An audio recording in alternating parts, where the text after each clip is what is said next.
Prankster is a 1939 International Harvester school bus, purchased by author Ken Kesey in 1964 to carry his merry band of pranksters cross-country, filming their countercultural adventures as they went.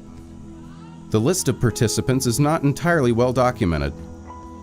Well, one of the reasons why I'm here for the Prankster's Paradise is because it's the 50th anniversary of the Further Bus coming out to the East Coast. So that is definitely one of the reasons to see the Further Bus and to participate in the 50th anniversary. I came here specifically to see the bus. It's Zane. Be a once-in-a-lifetime opportunity. I couldn't miss it. When we come together and we put our minds together, that we can make anything happen. And this bus has been down and not going, but he just asked for some help, asked for everyone to come together and help him make this happen, and we did, and now they're here. I'm actually here as a performer to, again, spread the smiles. I do bubble art, so you'll have to come check it out with colored lights and lights on my fingertips, and I'm here just to make people smile and just spreading good feelings between people. And this is the kind of community that allows us to be ourselves and be exploratory, whether it's through music or clothes or whatever. But this is a place where you can go and not have any worries, and you can do whatever you want to do. Ken Kesey and the Merry Pranksters lived communally at Kesey's homes in California and Oregon. During this time, they met many of the guiding lights of the mid-60s cultural movement and presaged what is commonly thought of as hippies. Chloe Scott only lasted a day because the chaos was too much for her. Kathy Casimo is a friend of Mike Hagan who joined at the last minute hoping to star in a movie they were supposed to be making, but she was left behind in Houston. The legendary Neil Cassidy showed up at the last minute to displace Roy Serban as driver as far as New York with a close friend to Kesey, Ken Babbs. Author Lee Kornstrom later documented the events of the bus in his memoir, When I Was a Dynamiter.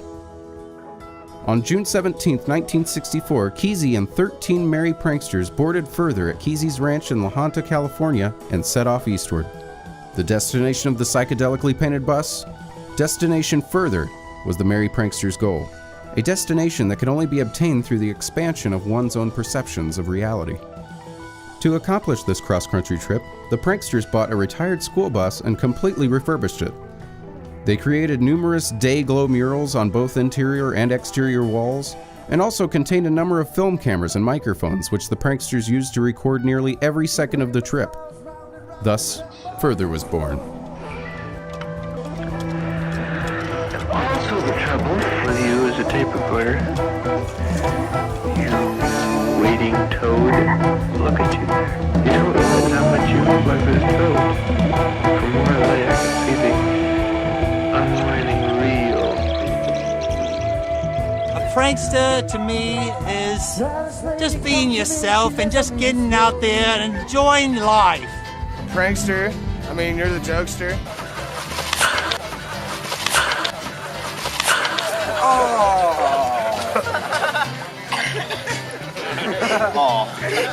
Remember one time I got you? I had a lot of fun and traveled around and caused a lot of debauchery and fun. I know it was like a general thing where they just drove across country and kind of did their own thing and like had fun. The pranksters and a lot of that style is probably where, you know, in the mid 70s, like in Europe, graffiti started getting popular.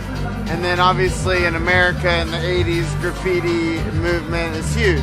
The bus was just a magical ship that set sail across America with a ragtag bunch of pranksters that spread the message of LSD, love, music. You know, the bus is not about the bus, it's about everybody else, really.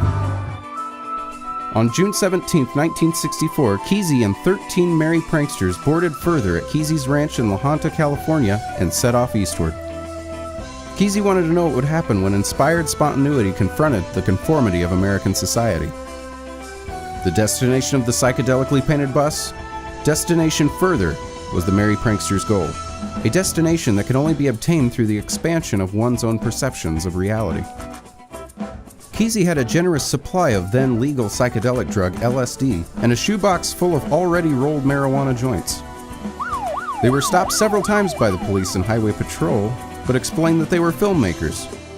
In 1964, drug use hadn't gotten enough media attention for the authorities to be suspicious. The driver's seat of the prankster bus, Neil Cassidy, was described by novelist Robert Stone as the world's greatest driver who could roll a joint while backing a 1937 Packard onto the lip of the Grand Canyon. In Phoenix, they confounded the Barry Goldwater presidential headquarters by painting "A vote for Barry is a vote for fun" above the bus's window's left side. Cassimo had apparently taken too much LSD and Wickiup and spent much of the drive from Phoenix to Houston standing naked on the rear platform. In Houston, they visited the zoo, and then author Larry McMurtry's suburban home. Cassimo's antics led to her being briefly institutionalized, so the pranksters left her behind.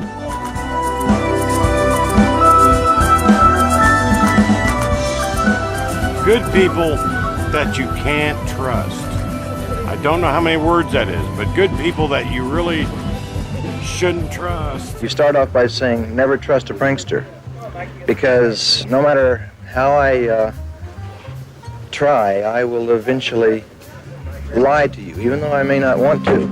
I'm trying to get in somebody's head if I was trying to prank somebody, you know what I mean? I want them to, in the back of their head, like, oh man, you did this, you did that, you know what I mean? But in the next morning or something like that, you know what I mean? I'm right there like, hey buddy, did you have a good time? Like, you know, it's all about having a good time. It's all about traveling around, spreading the love, spreading the smiles, and just spreading good feelings between people wherever you go and wherever life takes you. I think that you have to give something a chance before you can truly see what it is. And, you know, you go to a show. Just go.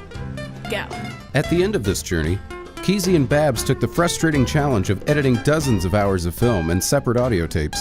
They previewed their progress at Regular. There were open parties every weekend at Kesey's place. These evolved into acid tests with live music from the Grateful Dead, known first as the Warlocks. It's been 50 years since Babs, Kesey, and the Pranksters painted Technicolor murals across the school bus, a trip that later inspired many to jump on the bus for themselves, so to speak.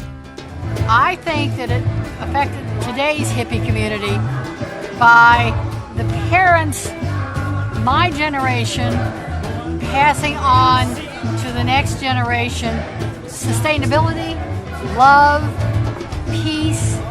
From that broke off many other communities. Well, we have a really silly little commune on 19th Street where we just build fires every night and sit around and talk about things that make us all feel better. We have to start it off with our children. We have to teach our children a different way of living and respecting the earth and just our environment around us. If we don't start with our children, we'll have nothing. I have 3.5-year-old twins that will never know what it is to be ashamed of who they are or what they want to do. I kind of always like to try to like hug people and like ask them how they're doing, and instead of just walking past someone in your everyday life and not knowing who they are, because we do that constantly every day. It's weird. You got to keep a fun, positive notion everywhere you go, and this is bringing a fun, positive notion. So I just hold my beer up in the sky and go, ah! And then everybody's like, yeah! I mean, the fun of it and the party of it is important, and we enjoy that aspect, but now there has to be something attached to it that means more than just that, to me personally, for it to continue to evolve and get to where it needs to go. Because as much as we want to have fun and party and do all that, this is also a conglomerate of people who supposedly care more about the earth and about peace and about things like that. Because the Merry Pranksters were hippies, and hippies stand for peace and love, and our world is not full of peace and love right now, you know, in a general sense.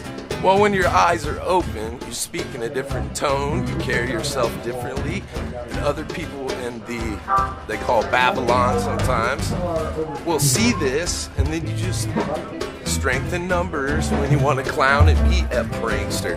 If you're on the bus, you don't have to physically be on the bus. You know what I'm saying? It's I'm on the bus, man. This is about having fun. But I think changing things comes within ourselves. Everybody that's awake and aware can think for themselves on a very gentle plane, and progressive change happens. And everybody's heart somewhere, I know this, that they want to change the world and affect the world in a positive way, but we have this idea that has to be done on a grand scale, but it doesn't. Like if there were a piece of trash sitting right here right now, and I picked it up, then I will have changed that piece of the world and that piece of the world for whoever sees it after me. So then if he walks by and sees this piece of the world without a piece of trash on it, it's a cleaner part of the world. So then you've changed the world. You know what I mean? I'm an old lady at this point. I've seen so many more people that are awake in the past 5 to 10 years than I've ever seen in my life. I feel the change is coming on, and I feel all we have to do is just be gentle and be happy.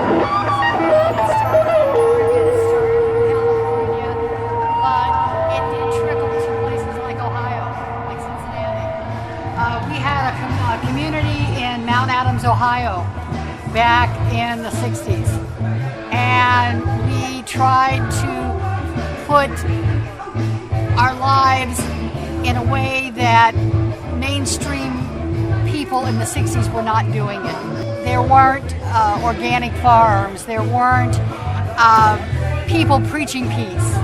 They were rigid and uptight, and so we tried to make them not so rigid. And I think it worked because I am now a member of a community called Wisteria in Pomeroy, Ohio, that was founded by Holly, and Holly was a part of the Pranksters in Oregon in the 60s. So it lives.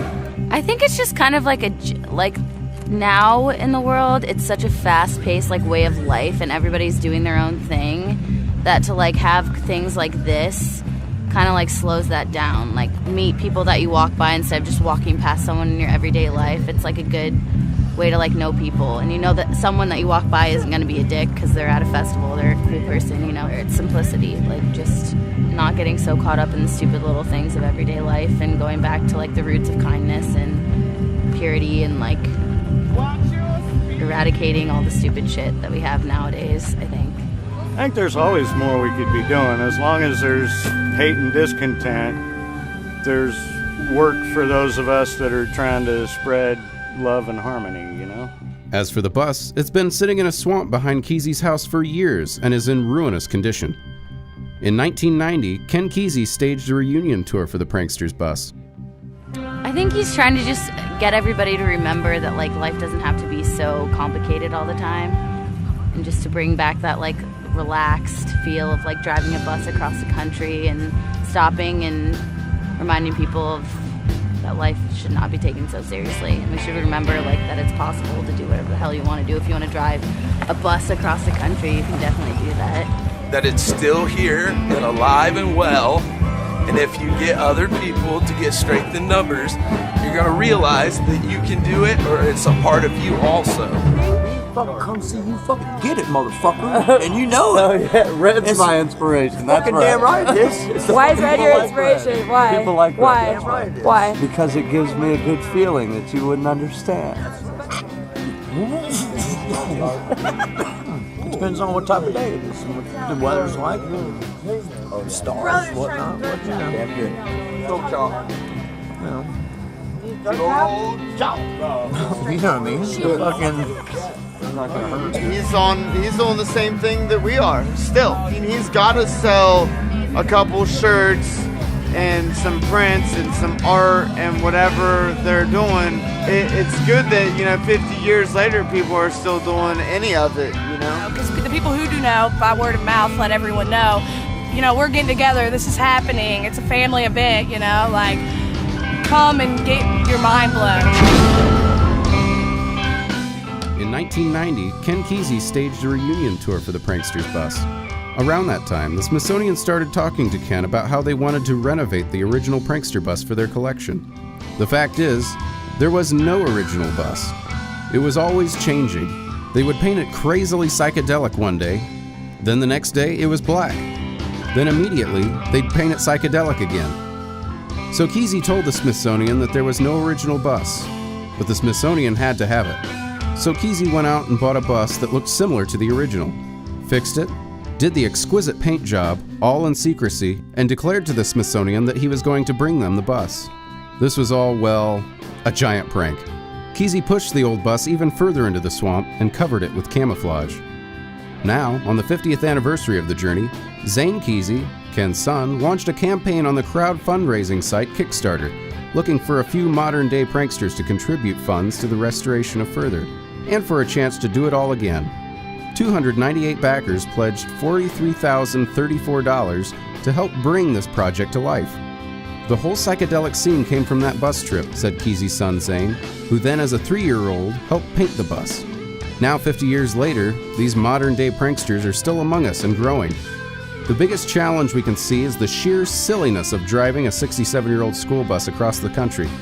Embarking at the end of July, the anniversary trip is making no attempt to recreate the old one, and follows a more northerly route, visiting a series of arts and music festivals.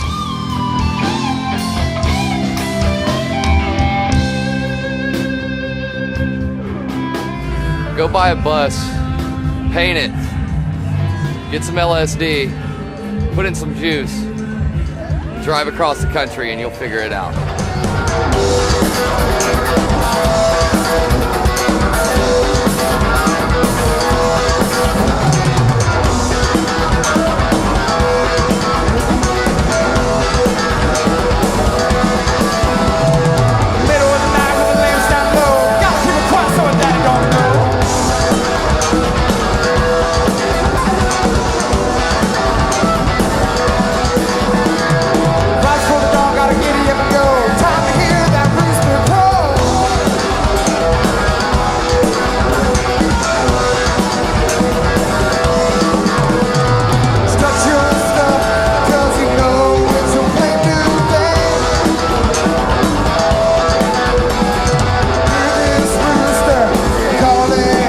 Your name.